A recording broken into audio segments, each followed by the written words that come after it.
Good evening.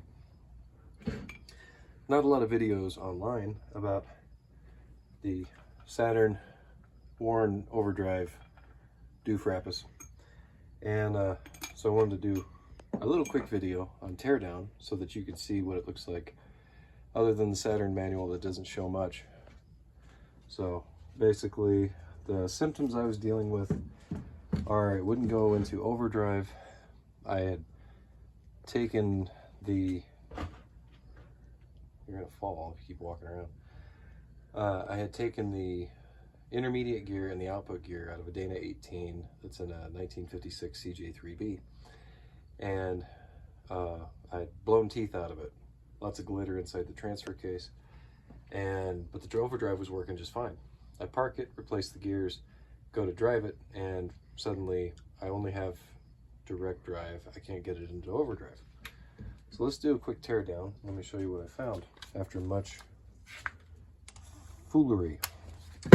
So you take the mounting bolts that mount it to the transfer case out, and you just mixed that in with the other one, didn't you? Wonderful. Now we're going to figure out which one's bad once again. Welcome. Yeah, just look for the one covered in coffee grounds. Yeah, oh, good call. Okay, I'm going to set the bad one up here. Of course, then everybody's going to say, well, it's obviously the coffee grounds that stopped it from working, right? Yep. Actually, you know what? I don't need to do that, so I don't think I'm going to do that. Rest assured that the picture you see when you download the Saturn manual is correct. If you take this cover off, what you see is the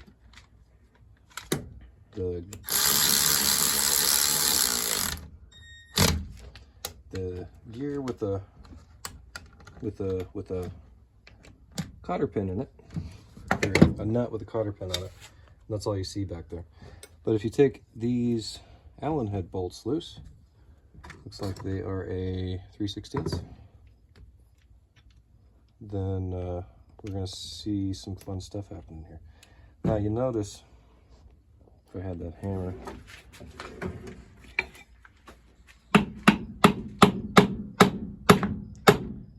oh, that's pretty stiff.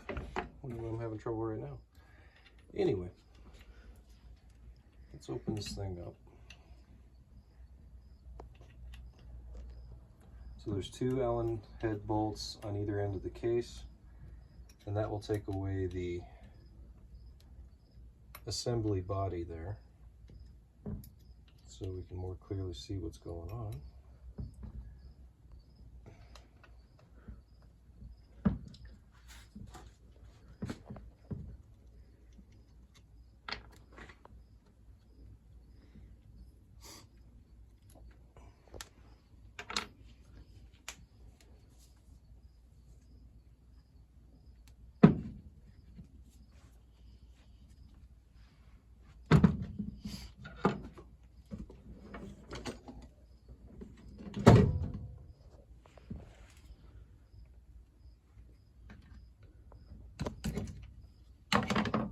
Okay, so now this body comes off, depending on how well I shellacked it. Okay, now what you should see, if everything's in good working order, is there is a roll pin there that pins the fork to the rail with the detents on the rail. I'm going to pop that off real quick.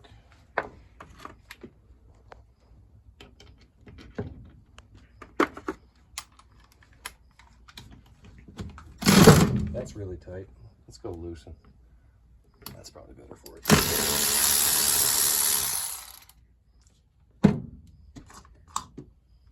The ball will disappear, just like that. So put it in a little cap.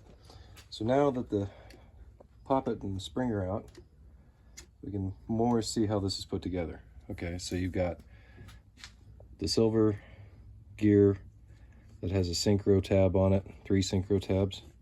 Each one of those tabs has a spring under it. If you send this thing, if you take the shifter linkage off and you send it all the way off, then obviously those are going to pop out and fly onto the floor. We're going to bypass that step. This synchro right here under a fully functioning overdrive, should go, come on little buddy, all the way up into these very interesting, can you get a close up on that? Is it clear? I think you. Yeah, okay. So the part that's right against the housing is actually kind of set into the housing, so it never turns. So when this thing is successfully all the way home, I'll have to turn that just a little bit to get it to come all the way home. It actually sets all the way against the housing. This was a little confusing for me because, I mean, I'm not an expert on gears, okay? So that locks this collar from moving. It does not spin anymore. That's correct. So what was stopping me originally, oops, okay, so as you can see, if you push it all the way off, there's the spring that's below the synchronizer tabs there. And that will see me reassemble that. Of course, I usually don't have a third hand. And just line them up with the fork. Come on, little buddy. There you go. And we'll apply some judicious pressure here. Kind of tipping towards the inside. Oh, there you go. And do the right thing and beat on it with a hammer. That's a real good hammer. Yep. The ones you were born with. Yep, judo chop. Nope, lost a spring. Hang on a second. That's why I didn't want to do that. Because keeping your fingers on all three and lining up the gear is a bit of a nuisance. And remembering to put the shift fork off the edge of the table so it will actually go down. Come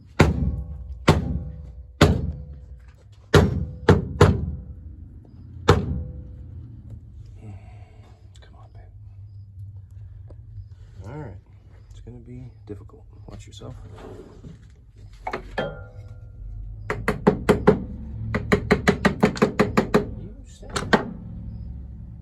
Amazingly, that spring has not popped out of that yet. Come on, get in there.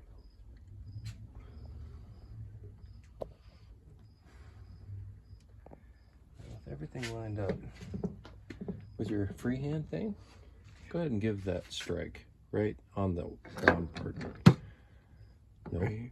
This brown part. Yep, yep, yep, yep, yep, yep, yep, yep, yep.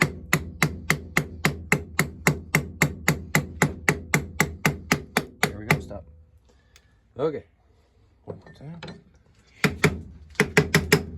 There, okay. So you can see I've still got my tabs in place. Everything's copacetic there. Where I was screwing up just now was those tabs were sticking into the gear a little bit too much, making life hell on me. So anyway, I guess while I had that off, I could have shown you how readily, screw it, let's do it. No, I can't do it. I have to take this off. Take this off, this whole fork and everything will come off. The problem I was running into is, and we can demonstrate without getting all carried away, a good synchro brass gear. This is the same as the one that's in the front end that wants to fall out while you're trying to install this into the bowl gear housing, whatever, in the transfer case itself. That should fall in. See how that falls in? The synchro gear that I had is kaput. And so it does not just fall in. The way I pulled this gear out of this location right here was by driving this collar onto it, realizing that this collar needed to reach all the way down to the base plate. And it wasn't making it. Then it made it, and then I couldn't get the darn thing off. So then I had to beat it the rest of the way off, and when it came off, this was stuck in the collar, which was fantastic. Because then I could get that out of the collar. And there it goes. And throw it away. Wow. And now everything's covered with coffee grounds. Anyway, so in my bag of stuff, apparently previously I had done some rebuilding on the T90 transmission.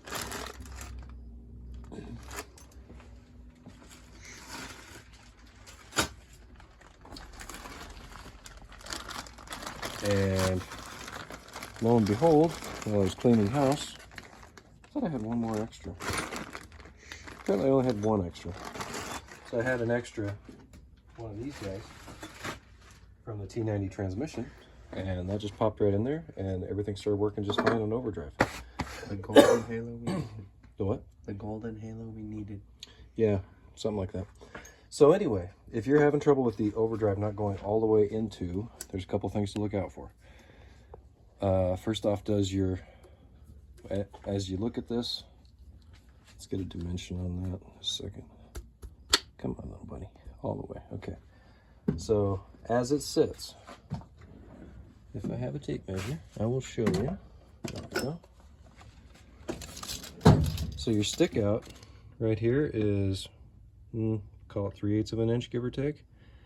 That's proper because that fits inside this.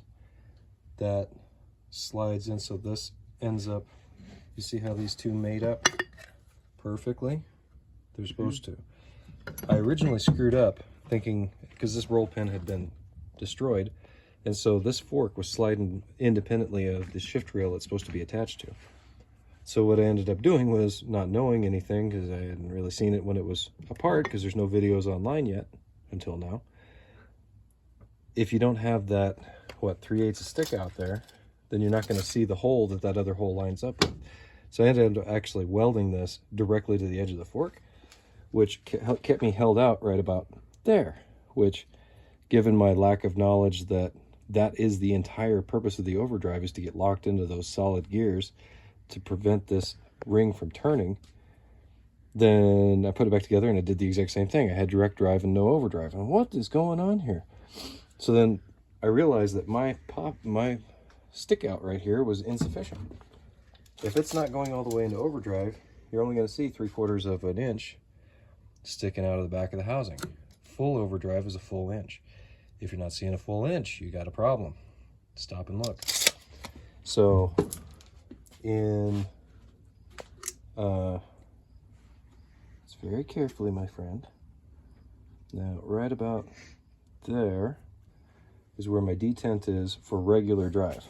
Now you notice that synchro spins. This brass gear is spinning. This is about 3/4 of the way onto that silver drive gear. And this is obviously completely away from the collar. So that's what your assembly looks like in normal drive, in direct drive. And my poppet's right there, and notice I'm flush here. If you're not flush here when you're trying to be in direct, you got a problem. There's something wrong, check it out. That should be flush. See how that is flush. So now in overdrive, with a little bit of help from my other hand here. Come on, little buddy. There you go. So stick out a 1 inch versus 0. Anything other than 1 inch and 0, you got bad news. That's pretty much it. You take this cover off, you'll see the other end of this shaft, which slides out that way, right? Yeah, actually it slides out this way. The nut and the collar are underneath this cover. When you take the nut off, then this slides right out. Not much purpose to that besides cleaning. You can spray the bi-garch out of this guy. So I'm gonna go ahead and reassemble it now, get my shims correct on the bowl gear, which is, there's about 100 videos online of doing that, so I'm not gonna bother with you with that. I just figured somebody might like to see what's inside the box. You're having trouble with your overdrive, you might just need a couple of brass. This thing was so seized on there, it wouldn't spin freely to begin with. Then I got it to spin freely and I thought, oh, okay, I've made progress. Well, it wasn't enough because this collar has to be able to make it all the way home. And if it doesn't make it all the way home, then you don't have overdrive. My good deed for the day. Have fun. One more little tidbit is, do you see where that and that go together? If, like in my case, the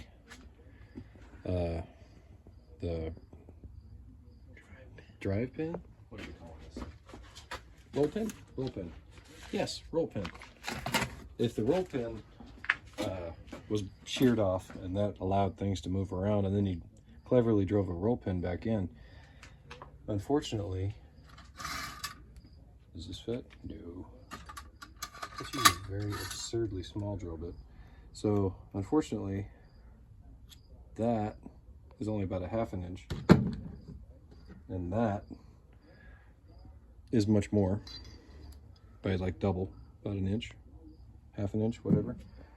So as a result, we are going to see what we can break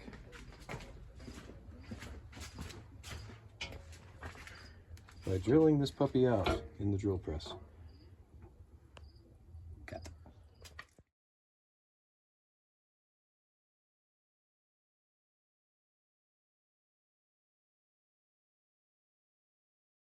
So my wife was just grumbling at me that the